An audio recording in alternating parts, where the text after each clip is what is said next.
ओम शांति। आज 11 अक्टूबर 2025। आज के ईश्वरीय महावाक्यों में हमारे परमपिता परमात्मा शिव कहते हैं, मीठे बच्चे, तुम्हारा फर्ज है सबको स्थायी सुख और शांति का रास्ता बताना। तुम्हारा फर्ज है सबको स्थायी सुख और शांति का रास्ता बताना। शांति में रहो और शांति की बख्शीश दो। प्रश्न, किस गुह्य राज को समझने के लिए बेहद की बुद्धि चाहिए? उत्तर, ड्रामा की जो सीन जिस समय चलनी है उस समय ही चलेगी। इसकी एक्यूरेट आयु है। बाप भी अपने एक्यूरेट टाइम पर आते हैं। इसमें एक सेकंड का भी फर्क नहीं पड़ सकता। पूरे 5000 वर्ष के बाद बाप आकर प्रवेश करते हैं। ये गुह्य राज समझने के लिए बेहद की बुद्धि चाहिए। गीत बजा, बदल जाए दुनिया ना बदलेंगे हम। ओम शांति। रूहानी बच्चों प्रति रूहानी बाप बैठ समझाते हैं, बच्चों को रास्ता बताते हैं शांति धाम और सुख धाम का। इस समय सब मनुष्य विश्व में शांति चाहते हैं। हर एक इंडिविजुअल भी चाहते हैं और विश्व में भी शांति चाहते हैं। हर एक कहते हैं मन की शांति चाहिए। अब वह भी कहाँ से मिल सकती है? शांति का सागर तो बाप ही है, जिससे वर्षा मिल सकता है। इंडिविजुअल भी मिलता तो होलसेल भी मिलता, यानी सबको मिलता है। जो बच्चे पढ़ते हैं समझ सकते हैं। हम शांति का वर्षा लेने अपना भी पुरुषार्थ करते हैं, औरों को भी रास्ता बताते हैं। विश्व में शांति तो होनी ही है, चाहे कोई वर्षा लेने आए व ना आए। बच्चों का फर्ज है सब बच्चों को शांति देना। ये समझ नहीं सकते 2-4 को वर्षा मिलने से क्या होगा। कोई को रास्ता बताया जाता है, परंतु निश्चय न होने के कारण दूसरों को आप समान बना नहीं सकते। जो निश्चय बुद्धि हैं वह समझते हैं बाबा से हमको वर मिल रहा है। वरदान देते हैं ना, आयुष्मान भव, धनवान भव भी कहते हैं। सिर्फ कहने से तो आशीर्वाद नहीं मिल सकती। आशीर्वाद मांगते हैं तो उनको समझाया जाता है, तुमको शांति चाहिए तो ऐसे पुरुषार्थ करो, मेहनत से सब कुछ मिलेगा। भक्ति मार्ग में कितनी आशीर्वाद लेते हैं। माँ बाप, टीचर, गुरु आदि सबसे मांगते हैं हम सुखी और शांत रहें, परंतु रह नहीं सकते क्योंकि इतने ढेर मनुष्य हैं। उनको सुख शांति मिल कैसे सकती? गाते भी हैं शांति देवा बुद्धि में आता है। हे परमपिता परमात्मा, हमको शांति की बख्शीश करो। वास्तव में बख्शीश उसको कहा जाता जो चीज़ उठा कर दे। कहेंगे ये तुमको बख्शीश है, इनाम है। बाप कहते हैं बख्शीश कोई कितनी भी करते हैं, धन की, मकान की, कपड़े आदि की करते हैं, वह हुआ दान पुण्य अल्पकाल के लिए। मनुष्य मनुष्य को देते हैं, साहूकार गरीब को अथवा साहूकार को देते हैं, परंतु ये तो है शांति और सुख स्थायी। यहाँ तो कोई एक जन्म के लिए भी सुख शांति नहीं दे सकता, क्योंकि उनके पास है ही नहीं। देने वाला तो एक ही परमपिता परमात्मा शिव है। उनको सुख शांति पवित्रता का सागर कहा जाता है। ऊंचते ऊंच भगवान की ही महिमा गाई जाती है। समझते हैं उनसे ही शांति मिलेगी। फिर वे साधु संत आदि पास जाते हैं, क्योंकि भक्ति मार्ग है तो फिराते रहते हैं। वह सब है अल्पकाल के लिए पुरुषार्थ। तुम बच्चों का अभी वह सब बंद हो जाता है। तुम लिखते भी हो बेहद के बाप से 100% पवित्रता सुख शांति का वर्षा पा सकते हो। यहाँ 100% अपवित्रता दुख अशांति है, परंतु मनुष्य समझते नहीं। कहते ऋषि मुनि आदि तो पवित्र हैं, परंतु पैदाइश तो फिर भी विष से होती है ना। मूल बात ही ये है, रावण राज्य में पवित्रता हो न सके। पवित्रता सुख आदि सबका सागर एक ही बाप है। तुम जानते हो हमको शिव बाबा से 21 जन्म अर्थात आधा कल्प 2500 वर्ष के लिए वर्षा मिलता है। ये तो गारंटी है। आधा कल्प सुख धाम, आधा कल्प है दुख धाम। सृष्टि के 2 भाग हैं, एक नई एक पुरानी, परंतु नई कब पुरानी कब होती है ये भी जानते नहीं। झाड़ की आयु इतनी एक्यूरेट बता न सके। अभी बाप द्वारा तुम इस झाड़ को जानते हो।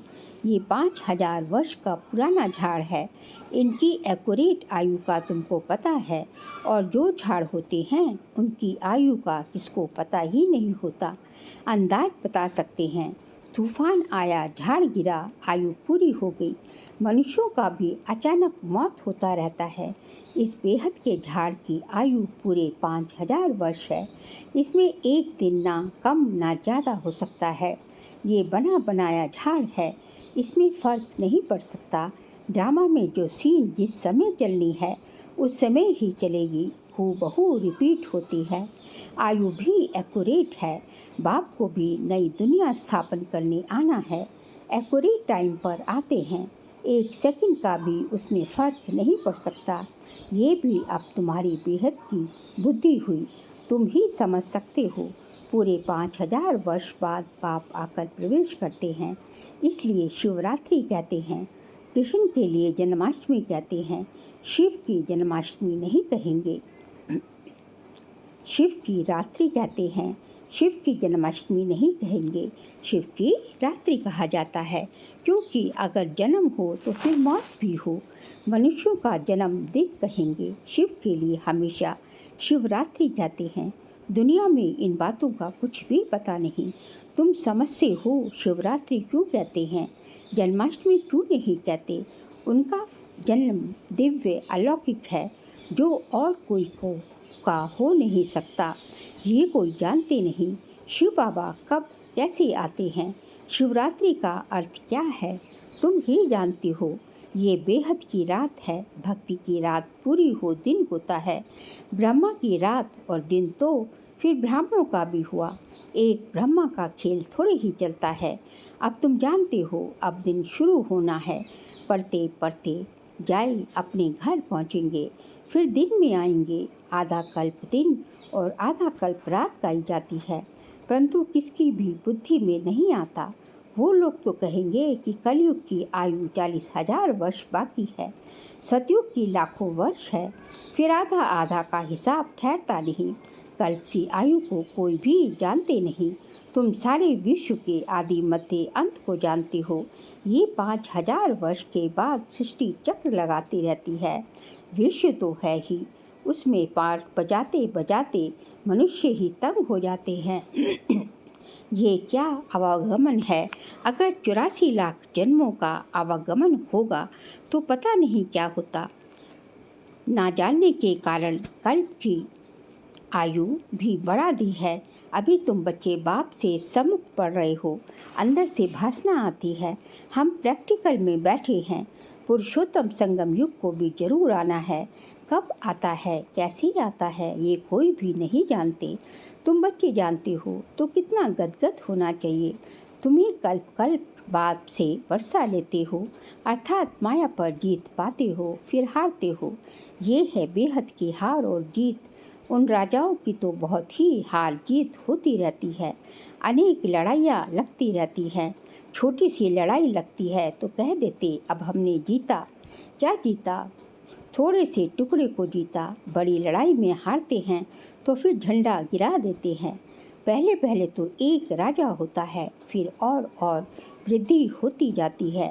पहले पहले इन लक्ष्मी नारायण का राज्य था, फिर और राजाएं आने शुरू हुए, जैसे पॉप को दिखाते हैं। पहले एक था, फिर नंबरवार और पॉप भी बैठते गए।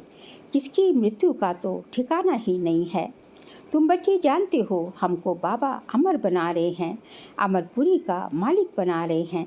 कितनी खुशी होनी चाहिए। ये है मृत्यु लोक, वह है अमर लोक। इन बातों को नया कोई समझ ना सके, उनको मज़ा नहीं आएगा जितना पुरानों को आएगा। दिन प्रतिदिन वृद्धि को पाते रहते हैं। निश्चय पक्का हो जाता है। इसमें सहनशीलता भी बहुत होनी चाहिए। ये तो आसुरी दुनिया है, दुख देने में देरी नहीं करते।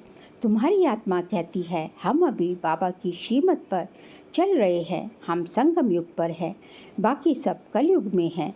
हम अभी पुरुषोत्तम बन रहे हैं। पुरुषों में उत्तम पुरुष पढ़ाई से ही बनते हैं। पढ़ाई से ही चीफ जस्टिस आदि बनते हैं ना। तुमको बाप पढ़ाते हैं। इस पढ़ाई से ही अपने पुरुषार्थ अनुसार पद पाते हो। जितना जो पढ़ेंगे उतना ग्रेड मिलेगी। इसमें राजाई की ग्रेड है, वैसे उस पढ़ाई में राजाई की ग्रेड नहीं होती। तुम जानते हो हम राजाओं का राजा बन रहे हैं तो अंदर में कितनी खुशी होनी चाहिए। हम डबल सिरताज बहुत ऊंच बनते हैं। भगवान बाप हमको पढ़ाते हैं। कभी कोई समझ ना सके कि निराकार बाप कैसे आकर पढ़ाते हैं। मनुष्य पुकारते भी हैं, हे पतित पावन आकर हमको पावन बनाओ, फिर भी पावन बनते नहीं। बाप कहते हैं काम महाशत्रु है। तुम एक तरफ पुकारते हो कि पतित पावन आओ, अब मैं आया हूँ, कहता हूँ बच्चे पतित पना छोड़ दो, तो तुम छोड़ते क्यों नहीं। ऐसे थोड़े ही बाप तुमको पावन बनाएं और तुम पतित बनते जाओ। ढेर ऐसे पतित बनते हैं, कोई सत्य बताते, बाबा ये भूल हो गई। बाबा कहते हैं कोई भी पाप कर्म हो जाए तो फौरन बताओ। कोई सच कोई झूठ बोलते हैं, कोई को पूछते हैं, मैं थोड़ी ही एक एक के अंदर को बैठ जानूंगा। ये तो हो नहीं सके। मैं आता ही हूँ सिर्फ राय देने। पावन नहीं बनेंगे तो तुम्हारा ही नुकसान है। मेहनत कर पावन से फिर पतित बन जाएंगे। मेहनत कर पावन से फिर पतित बन जाएंगे। मेहनत से पतित से पावन बन जाएंगे तो की कमाई। मेहनत कर पावन से फिर पतित बन जाएंगे तो की कमाई चट हो जाएगी। लज्जा आएगी, हम खुद ही पतित बन पड़े हैं और फिर दूसरे को कैसे बन कहेंगे कि पावन बनो। अंदर खाएगा कि हमने कितना फरमान का उल्लंघन किया। यहाँ तुम बाप से डायरेक्ट प्रतिज्ञा करते हो। जानते हो बाबा हमको सुखधाम शांति धाम का मालिक बना रहे हैं। हाजिर नाजिर है, हम उनके सम्मुख बैठे हैं। इसमें पहले ये नॉलेज थोड़ी ही थी, ना कोई गुरु ही था जिसने नॉलेज थी। अगर गुरु होता तो सिर्फ एक को ज्ञान देते क्या। गुरुओं के फॉलोअर्स तो बहुत होते हैं, एक थोड़ी ही होगा। ये समझने की बात है। सतगुरु है ही एक, वह हमको रास्ता बताते हैं, हम फिर दूसरों को बताते हैं। तुम सबको कहते हो बाप को याद करो, बस ऊंच से ऊंच बाप को याद करने से ही ऊंच पद मिलेगा। तुम राजाओं के राजा बनते हो, तुम्हारे पास अनगिनत धन होगा। तुम अपनी झोली भरते हो ना। तुम जानते हो बाबा हमारी झोली खूब भर रहे हैं। कहते हैं कुबेर के पास बहुत धन था। वास्तव में तुम हर एक कुबेर हो। तुमको वैकुंठ रूपी खजाना मिल जाता है। खुदा दोस्त की भी तो कहानी है ना। उनको जो पहले मिलता था उसको एक दिन के लिए बादशाही देते थे। ये सब दृष्टांत है। अल्लाह माना बाप, वह अवलदीन रचता है, फिर साक्षात्कार हो जाता है। तुम जानते हो बरोबर हम योग बल से विश्व की बादशाही लेते हैं। अच्छा, मीठे मीठे सिखिलती बच्चों प्रति माता पिता बाप दादा का याद प्यार और गुड मॉर्निंग। रूहानी बाप की रूहानी बच्चों को नमस्ते। हम रूहानी बच्चों की रूहानी बाप दादा को नमस्ते गुड मॉर्निंग। शुक्रिया बाबा, शुक्रिया। सार के लिए पॉइंट्स है। इस आसुरी दुनिया में बहुत बहुत सहनशील बनकर रहना है। कोई गाली दे दुख दे तो भी सहन करना है। बाप की श्रीमत कभी नहीं छोड़नी है। सेकंड पॉइंट, डायरेक्ट बाप ने पावन बनने का फरमान किया है, इसलिए कभी भी पतित नहीं बनना है। कभी कोई पाप हो तो छिपाना नहीं है। आज का बाबा का वरदान है, इकोनॉमी और इकोनॉमी के पाठ द्वारा हलचल में भी अचल अडोल भव। इकोनॉमी और इकोनॉमी के पाठ द्वारा हलचल में भी अचल अडोल भव। समय प्रमाण वायुमंडल अशांति और हलचल का बढ़ता जा रहा है। ऐसे समय पर अचल अडोल रहने के लिए बुद्धि की लाइन बहुत क्लियर होनी चाहिए। इसके लिए समय प्रमाण टचिंग और कैचिंग पावर की आवश्यकता है। इसको बढ़ाने के लिए इकोनॉमी और इकोनॉमी वाले बनो। इकोनॉमी और इकोनॉमी करने वाले बच्चों की लाइन क्लियर होने के कारण बाप दादा के डायरेक्शन को सहज कैच कर हलचल में भी अचल अडोल रहते हैं। स्लोगन है, स्थूल और सूक्ष्म कामनाओं का त्याग करो, तब किसी भी बात का सामना कर सकेंगे। स्थूल और सूक्ष्म सभी कामनाओं का त्याग करो, तब किसी भी बात का सामना कर सकेंगे। बाबा कहते हैं कि जो है आपकी अंदर जो स्थूल और सूक्ष्म जितनी भी कामनाएं होती है, वो जो है इच्छाएं होती है, उनका यदि आप त्याग करके इच्छा मात्रा विद्या बन जाएं, तो कुछ भी हो जाए, कैसी भी परिस्थिति आ जाए, वो आप पे अपना प्रभाव नहीं करेगी, आप हलचल में नहीं आएंगे। अर्थात आप उस बात का, उस परिस्थिति का, उन व्यक्तियों का आसानी से, सहजता से सामना कर सकेंगे।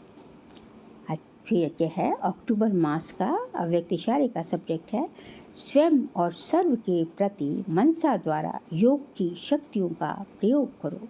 आज का पॉइंट है, अभी मनसा की क्वालिटी को बढ़ाओ तो क्वालिटी वाली आत्माएं समीप आएंगी। मनसा की क्वालिटी को बढ़ाओ तो क्वालिटी वाली आत्माएं समीप आएंगी। इसमें डबल सेवा है, स्व की भी और दूसरों की भी। स्व के लिए अलग मेहनत नहीं करनी पड़ेगी। प्रारब्ध प्राप्त है, ऐसी स्थिति अनुभव होगी। इस समय की श्रेष्ठ प्रारब्ध है, सदा स्वयं सर्व प्राप्तियों से संपन्न रहना और संपन्न बनाना। बाबा कहते हैं जितनी जितनी तुम्हारी मनसा सेवा की क्वालिटी बढ़ती, अच्छी होती जाएगी, रिफाइन होती जाएगी, उतना उतना जो है जो क्वालिटी वाली आत्माएं, मतलब जो है ज्ञान उठाने वाली आत्माएं, बाबा के समीप और समीप आने वाली आत्माएं जो है वो आपके समीप आएंगी। तो इसमें जो है मनसा की जो है सेवा जितनी बढ़ाते जाओगे, उसमें अपना भी फ़ायदा है और दूसरों का भी फ़ायदा है। तो अपने के लिए अलग से मेहनत नहीं करनी पड़ेगी, दोनों सेवाएं जो है साथ साथ होती रहेंगी। बाबा कहते हैं कि प्रारब्ध जो है ऐसे अनुभव होगा, मनसा सेवा करने से ऐसे अनुभव होगा कि आपको जो है प्रारब्ध प्राप्त हो ही रही है। आपको प्रत्यक्ष जो है आपको फल मिलेगा जैसे। और इस समय की जो है श्रेष्ठ प्रारब्ध, श्रेष्ठ से श्रेष्ठ प्रारब्ध क्या है कि सब प्राप्तियों से संपन्न रह, स्वयं भी संपन्न रहना और जो है दूसरों को भी संपन्न बनाना।